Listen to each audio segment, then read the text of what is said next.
Apex Legends, well, this is a surprise, isn't it? Battle Royale set in the Titanfall universe. Free to play, AAA, a proper first person shooter with nice gunplay and movement, developed from the ground up by Respawn Entertainment. First up, I have to say that this video is sponsored. The game is out today, and if you're interested in checking it out, you can do so from the link below in the description. It's on Origin PC, Xbox and PS4. So I went to an event in Los Angeles last Thursday. I got to meet and chat with Respawn developers who've been working on this game for the last 2 years, all 115 of them apparently, and I played the game for several hours and recorded everything that I wanted to.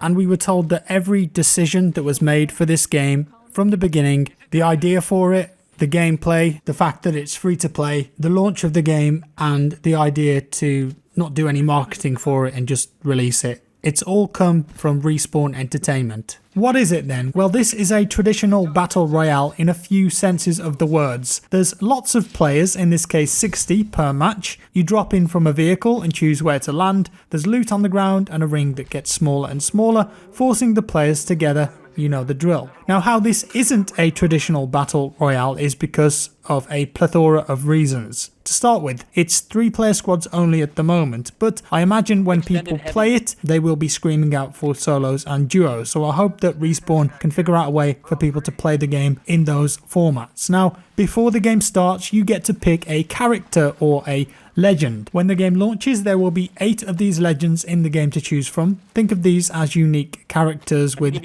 abilities and ultimates. This is an asymmetric battle royale. Now, a lot of their abilities work together with each other, so there's some cool team play opportunities to be had. I'm not going to go through all of the characters and their abilities in this video because that would be spoiling things, but you can expect stuff like artillery strikes, portals, decoys, grappling hooks, smoke screens, temporary invisibility, healing buffs, and being able to track other players. This game is asymmetric by nature. Your team composition is important, and as the game progresses through its life, more of these legends will be added, adjusting the meta of the game. So in these matches that I'm showing you today, I was playing in a squad with Matimio and Stoddy, both excellent FPS players, and we really got to pull off some awesome team play moments. As for the guns and equipment in the game, well, because this is set in the Titanfall universe, if you're a fan of the series, you'll recognise several of these weapons. Pistols, shotguns, SMGs, rifles, grenades, arc stars, all of that cool equipment is in here, and there's attachments too that fundamentally change the way your gun handles. Of course, projectile bullets are here as well. This is not a hit scan game, and it takes skill to hit moving targets at range. The gunplay is nice too. This is made by Respawn after all, ex-COD 4 developers, so they know how to make a digital weapon feel punchy and satisfying in your hands. And before you ask, no smart pistol. I think that would have been a bit too much power here. No Titans either. This is not Titanfall 3. And I think that's why Titanfall isn't in the name. It comes with an expectancy that you'll be running around in big stompy mechs. Not in this game though. Perhaps as a limited time mode, we will see. And because this game is out today, I thought instead of doing a complete walkthrough of a round, I'd instead just tell you some cool things about the game because I want to do some live commentary on it in future videos. So here we go. As you drop from the transport plane or whatever it is, your squad is assigned a jump master, and they will decide where you land, and your characters will automatically follow them unless you choose to break off. It's just a way of keeping the squad closely together at the start of the game. You can slide and shoot at the same time, scramble up walls that are like a story high. Unfortunately, no wall running in this game, but after all, you aren't playing as a pilot in a pilot suit, so you couldn't do it anyway. No double jump either. Throughout the duration of a round, which lasts about 20 minutes, supply ships will enter the level carrying valuable loot, but of course others will want a challenge for them too, so expect a fight to go down. When they settle in a spot, they deploy a zipline so you can get on there fast, and ziplines are scattered around the map to help you get around. There are also balloons that you can rappel up and use to quickly glide to another area of the map if you need to get out of a sticky situation. And those supply ships too, sometimes they're there at the start of the round, so this can be the ultimate hot drop if your squad manages to land on top of them. There are different qualities of loot in this game: grey, blue, purple and gold. There are armour pieces like chests and helmets, and a shield mechanic, and you can use recharges to gain your shield back, and syringes or medkits to bump your health back up. And if you kill someone, their crate colour will also be designated by the loot that they had, so you'll know who to loot first. Which dead player here has got the most powerful gear. And this game features a robust contextual ping system that has many uses even if you're on comms with people. For example, you can ping pieces of armor, grenades, ammo or weapons on the ground, and your character will make an audio call out for this too, so your teammates will quickly know where to go and what loot to expect. And this works for locations and enemies too, and this will be really useful for anyone playing on console in random groups, especially if no voice comms are available. And you know what? It just functioned really well, and instead of being an oversight, it actually felt like a mechanic that Respawn thought about and worked hard on to make it just as good as it can be. And while we're on the topic of loot, if you swap a gun, it will transfer all of the relevant attachments onto your weapon. And this is such a simple thing, but it makes so much sense, and I wish that other popular Battle Royale games would follow suit. And get this too, if you die or one of your teammates dies, you've got the chance to come back into the round. And I wasn't sure about this to start with, but after playing, I love this mechanic. I think it adds a whole new dimension to the Battle Royale genre. How does it work then? Well, let's say your teammate dies, but you win the fight. If you go to their loot and pick up their data chip, and then manage to get to one of the green respawn locations, you will essentially revive your teammates. When they come back in though, they won't have any loot. But of course, if their body is still there and nearby and no one's taken it, they might be able to recover everything that they've just lost. Or you could always be a good teammate and just give them your secondary weapon. There is no fall damage in this game at all. You can drop from any height. If you go down but not out, there's an item you can get called a knockout shield that you can use to a limited extent to stop people instantly thirsting you. And while this game is on Origin on PC, you can link your Steam account to it, so maybe all your friends are on there, and then you can invite them to games that way rather than having to friend up on 2 different platforms. And I feel like I should talk a bit more about the characters and their abilities too. The way that Respawn are doing this is kind of like Siege or Overwatch, where the characters have backstories and different personalities. You'll get to know them a bit more. As for their abilities, well, we had some really cool engagements, like I said. Each firefight was interesting and dynamic.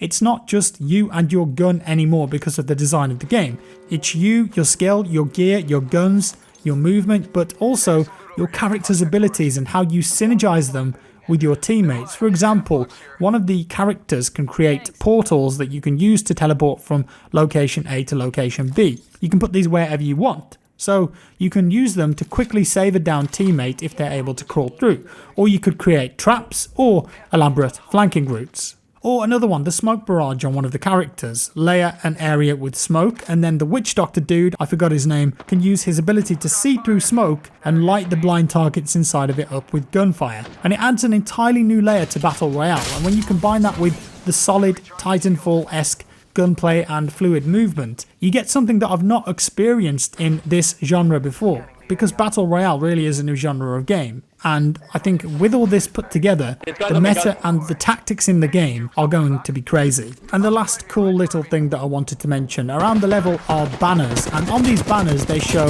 which squad is doing the best, or which has the most kills. And they say your name on, the number of kills, other cool stats there too. Everyone can see them, they're nice and big, it's a bit Hunger Games. And these banners also show all of the cosmetic customization that your character is wearing.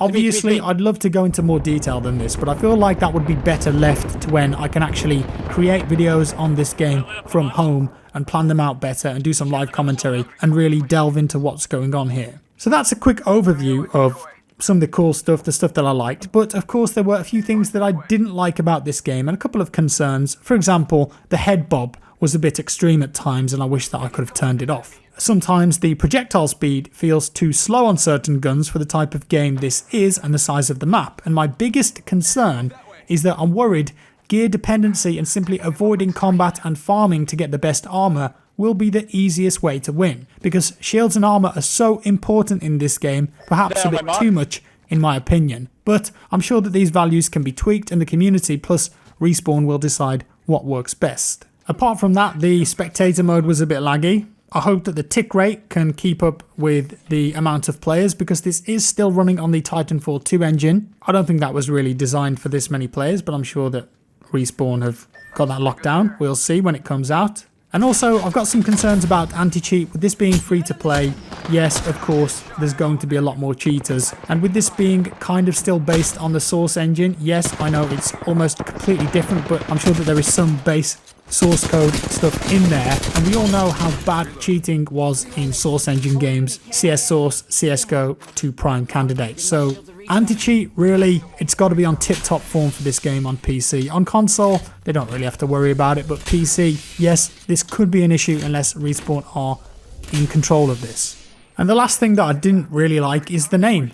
Apex Legends. It sounds like a free-to-play MOBA to me, and I kind of wish that they'd have just gone with Apex instead. And maybe even Titanfall Apex. Perhaps I'm being too picky and I realise that Titanfall does come with its stigmas, as I mentioned, but I feel like it's a really strong and respected brand and it should be in the name of the game. But I don't get to decide that, do I? I think people will just end up calling it Apex anyway. What about the future for this game then? Well, apparently there's a significantly large portion of Respawn dedicated to new content. They've got no desire, they said, to make Apex 2, and they hope that this game has a long life. It's going to get weekly updates and regular content drops, which is good. And it's free to play, so anyone can play it without paying a dime. But of course, because of this, there are microtransactions, a battle pass, a store that rotates every day, and it's all cosmetic, which is great, apart from when they add new characters, and you can purchase these with real money or you can grind for them with in-game currency, similar to how Rainbow Six Siege does it when they introduce new operators. Some of the weapon skins and character skins are very cool. The artists have obviously spent a lot of time coming up with cool concepts for these guns because they know that's how they're going to make money on this game. There's Apex packs too, dare I say loot packs. Ugh. And they explained how these work. There are no duplicates in them. You can see the chances of what you could get, and I believe the lead producer said that you're guaranteed at least a rare from each pack. If it were me in control though, based on what's happened in the past, even though these are just entirely cosmetic, I just wouldn't have any sort of random pack or loot box in the game, and instead just have a transparent store where people can see what they want and buy it. EA and Respawn will get pushback for this simply because it's a pack. It doesn't matter if you can see the chances or there are no duplicates. The history is there and the consumers are burnt, and I just long for a day when EA can just put a transparent store in their game and show, here are some things, here's how much they cost, would you like to buy them? It's so simple. I think they should just let people see what they're buying. Yes, I know that this part is totally optional, but what are the headlines going to be? Apex Legends has loot packs in it. That's all people are going to read, and they don't care about the detail. So I do think that Respawn dropped the ball with that one. Now, wrapping things up, I suppose that I should say, just go and try it for yourself if you're interested. It's free. I had a good time when I was playing it as a team, and it was a new experience for sure. It was just so nice to play a Battle Royale game that's not an early access for once, and not just a clone of PUBG. Like I said, they've been working on this for nearly 2 years. It's polished, and from what I could tell from the few hours that I spent playing the game, it worked really well, and I do think it's going to be popular. Maybe there's a chance for esports here too. However, their update cadence on this game has to be so important with this title, because when you've got games like Fortnite raising everyone's expectations and lowering everyone's attention spans, regular game-changing and meaningful content drops are an absolute necessity. For example, with this game, I'd love to see new maps added as soon as possible. I think Battle Royale games often forget how important that is.